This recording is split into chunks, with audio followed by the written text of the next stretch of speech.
So who is Kinder Morgan, and what has he been doing in our waters? Well, Kinder Morgan is the biggest pipeline company in the world. They're second only to the government of Russia.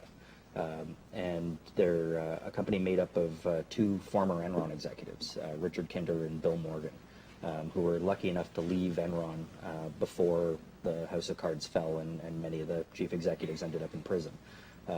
They took about $20 million each out of Enron and took a Enron Liquid Pipelines LLP, which was a shell corporation, I guess you could say, of Enron, and started this new pipeline company, Kinder Morgan, which very quickly acquired a number of other pipeline entities, and now this company, Kinder Morgan, has bought up the Trans Mountain Pipeline, which is the pipeline that runs from Alberta to Burnaby, and has been the source of about 90% of our oil that we use in British Columbia for the last 60 some odd years.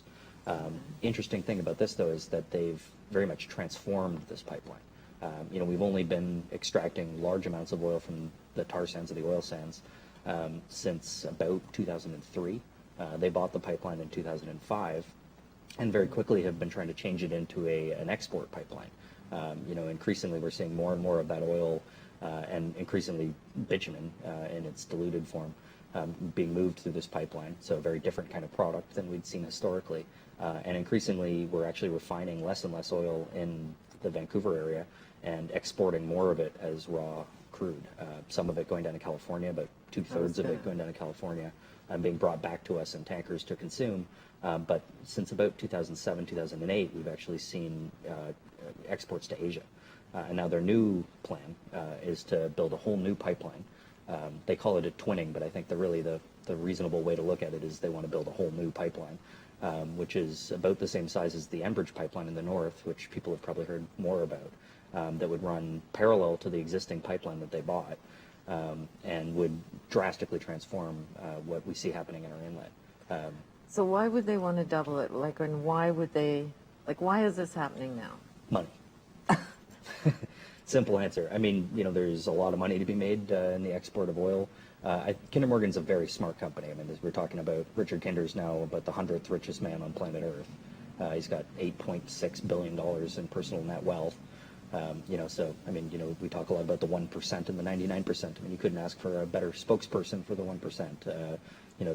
This oil executive is basically, what he's done is he's bought a pipeline route, and that, I think, gives him the impression that because there's an existing right-of-way, an existing tanker export facility, that they're going to be able to have a much easier time building this new pipeline than Enbridge will in the north or Keystone has in the United States, because they're calling it a twinning of an existing set of infrastructure, but of course for a very different purpose than the original infrastructure. Okay, so this new pipeline, it's going to be larger, longer? Explain this to me. So the existing pipeline is 300,000 barrels a day. Okay. Of that, 100,000 barrels goes to two refineries in Washington State for their consumption. It splits on Sumas Mountain in Abbotsford, and there's a spur that goes down to Washington, which leaves 200,000 barrels that goes to a mixture of about 100,000 barrels to the airport and about 50,000 barrels to the refinery and 50,000 barrels to the terminal. So of the 300,000 barrels, about 50,000 ends up on tankers, about 50 to 70,000 barrels.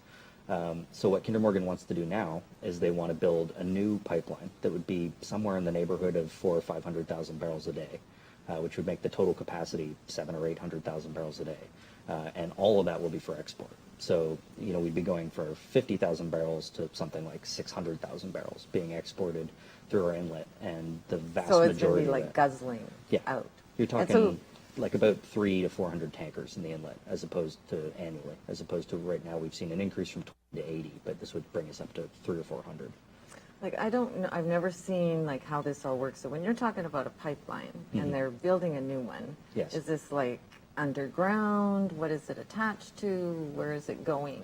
That kind of. So it would run from Alberta and would carry oil through a new pipeline that would be built. They'd have to dig about a 30-foot hole in terms of its width, as well as staging grounds and access roads and any number of other things, potentially power lines, to get this new pipeline constructed. And it would run all the way from Alberta through the kind of general Kamloops area, down through the Fraser Valley, through. So does that disrupt, like, local communities there with the building of it? Never mind, whatever else with the oil or whatever Yeah. they're Well- passing through there. Well, I mean, I think if this company thinks they're going to have an easy time getting this built, they are sorely mistaken. I mean, the original pipeline was built in 1952. There's, very different, sort of level of community Awareness there. and whatever. Well, and also just a lot more homes and farms and factories. And I mean, Yeah. like you're talking about going through golf courses and people's farms and people's backyards. I mean, like, Burnaby, Langley, Willowack, Abbotsford, Kamloops, and you're talking about a lot of communities that, Aren't literally gonna- are going to be, would you like a 30-foot hole in the middle of your backyard, let alone the risk of an even greater risk of an oil spill? Yeah. I don't think most people would. So it's going to be a very tough pipeline to build. As much as there's a lot of good reasons why people are concerned about the Enbridge pipeline, both of these have significant reasons for concern. And in this case, you're actually talking about going through extremely heavily populated areas. So I thought we were running out of the creek.